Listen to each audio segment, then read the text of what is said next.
તો સ્વાગત છે તમારો આજના મુખ્ય સમાચારમાં. સમાચાર શરૂ કરતા પહેલાં જો તમે અમારી ચેનલમાં નવા હોય તો અમારી ચેનલને સબસ્ક્રાઈબ કરી દો. દેશ વિદેશની આવી બ્રેકિંગ ન્યૂઝ અમે રોજ લાવતા હોઈશું, એટલે અમારી ચેનલ સાથે જોડાયેલા રહો. તો સૌથી મોટા સમાચાર જોઈએ તો બજેટમાં શું સસ્તું થયું અને શું મોંઘું થયું તો તે વિશે જાણીએ. તો બજેટમાં સ્વાસ્થ્ય સેવાઓને વધુ સસ્તી બનાવવા પર ભાર મૂકવામાં આવ્યો છે. નાણામંત્રીએ જાહેરાત કરી છે કે કેન્સરની 17 દવાઓના ભાવ ઘટાડો થશે. ડાયાબિટીસ એટલે કે શુગરની દવાઓ પણ હવે સસ્તી મળશે. આ ઉપરાંત અન્ય 7 ગંભીર બીમારીઓ માટે વપરાતી દવાઓના ભાવમાં ઘટાડો કરવામાં આવ્યો છે. આગળ જોઈએ તો બજેટમાં બીજું શું સસ્તું થયું છે તો મોબાઈલ, ઈવી અને ઇલેક્ટ્રોનિક્સના સાધનોમાં ભાવ ઘટાડો થયો છે. ડિજિટલ ઇન્ડિયા અને પર્યાવરણને ધ્યાનમાં રાખીને સરકારે ટેકનોલોજી સાથે જોડાયેલી વસ્તુઓ સસ્તી કરી છે. મોબાઈલ ફોન નવા બજેટ બાદ સ્માર્ટફોન ખરીદવા સસ્તા બનશે. ઈવી બેટરી ઇલેક્ટ્રોનિક વાહનોના વપરાશ માટે લોકોને પ્રોત્સાહન આપવા ઈવી બેટરીના ભાવમાં પણ ઘટાડો કરવામાં આવ્યા છે. માઇક્રોવેવ ઓવન ઘર વપરાશની ચીજ વસ્તુઓમાં માઇક્રોવેવ ઓવન સસ્તું થશે. સોલાર સાધનો સૌર ઉર્જા સાથે જોડાયેલા સાધનો પણ સસ્તા કરવામાં આવ્યા છે. હજી વધુ જાણીએ તો રમતગમત અને લાઇફસ્ટાઇલ સ્પોર્ટ્સ ગુડ્સ રમતના સાધનો સસ્તા થવાને કારણે બજારમાં તેની માંગ વધશે અને ખેલાડીઓને પણ ફાયદો થશે. કપડાં અને લેધર પ્રોડક્ટ્સ બજેટ બાદ કપડાં અને ચામડાના જૂતા અને અન્ય લેધર પ્રોડક્ટ્સ સસ્તી થશે. બીડીની વાત કરીએ તો આ બજેટમાં સિગારેટ પર રાહત મળી નથી, પરંતુ બીડી સસ્તી થઈ શકે છે.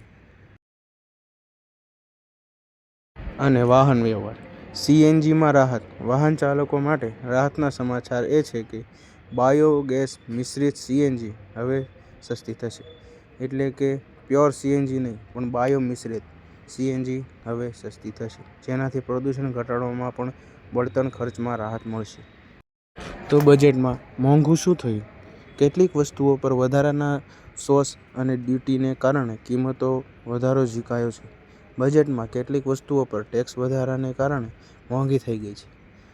તો સૌથી પહેલી વસ્તુ છે દારૂ. જે લોકો દારૂનું સેવન કરે છે તેમના માટે ખરાબ સમાચાર છે. દારૂ પરનો ટેક્સ વધારી દેવામાં આવ્યો છે. સ્કેપ અને ખનિજ ધાતુના ભંગાર અને અમુક ખનિજોના ભાવમાં પણ વધારો કરવામાં આવ્યો છે. ફ્યુચર એન્ડ ઓપરેશન ટ્રેડિંગ એફએનઓ શેરબજારમાં ટ્રેડિંગ કરનારાઓ હવે એફએનઓ ટ્રેડિંગ કરવું પડશે મોંઘું. તો આ બજેટમાં ખેડૂતો માટે શું છે તો ચાલો આગળ જોઈએ. સરકારે આ બજેટમાં દક્ષિણ ભારત અને દરિયાકાંઠા રાજ્યોના ખેડૂતો માટે નેશનલ કેપ ક્રોપ મિશનની જાહેરાત કરી છે. નારિયેળ અને કાજુના ઉત્પાદનોને વૈશ્વિક સ્તરે વધારવા અને સ્પર્ધાત્મક બનાવવા માટે નવી ટેકનોલોજી અને પ્રોસેસિંગ યુનિટ સ્થાપવા માટે જંગી ભંડોળ ફાળવવામાં આવ્યું છે. કાજુની ખેતી કરવા ખેડૂતોને ઉચ્ચ ગુણવત્તાના હાઇબ્રિડ બિયારણ પૂરા પાડવામાં આવશે, જેથી હેક્ટર દીઠ ઉત્પાદકમાં વધારો થઈ શકે છે. નારિયેળના વધુ મૂલ્ય ઉત્પાદનોને જેમ કે વર્જિન કોકોનટ ઓઇલ અને નીરાના નિકાસ માટે ખાસ એક્સપોર્ટ હબ બનાવવાની યોજના છે, જેથી ખેડૂતોને આંતરરાષ્ટ્રીય બજારમાં ભાવ મળી શકે. ખેડૂતો માટે આ સારા સમાચાર છે. વધુ જાણીએ તો વચેટિયાઓની નાબૂદી માટે સરકારે ઈ-નેમ વધુ સુદૃઢ બનાવ્યું છે.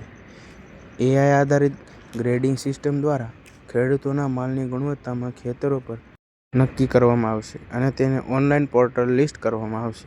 નારિયેળ અને કાજુના ખેડૂતો સીધા જ ફૂડ પ્રોસેસિંગ કંપનીઓ અને વિદેશીઓ ખરીદદારો સાથે જોડાઈ શકશે.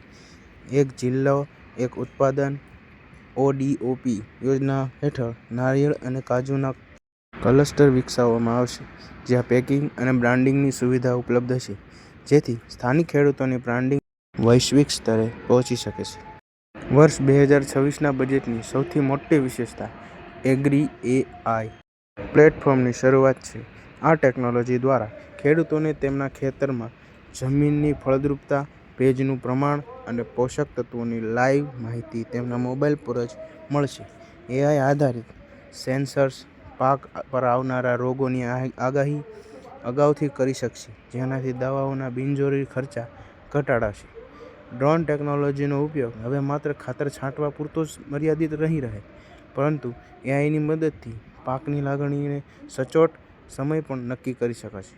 એનાથી બગાડ ઘટશે અને પાકની ગુણવત્તામાં પણ જળવાઈ રહેશે.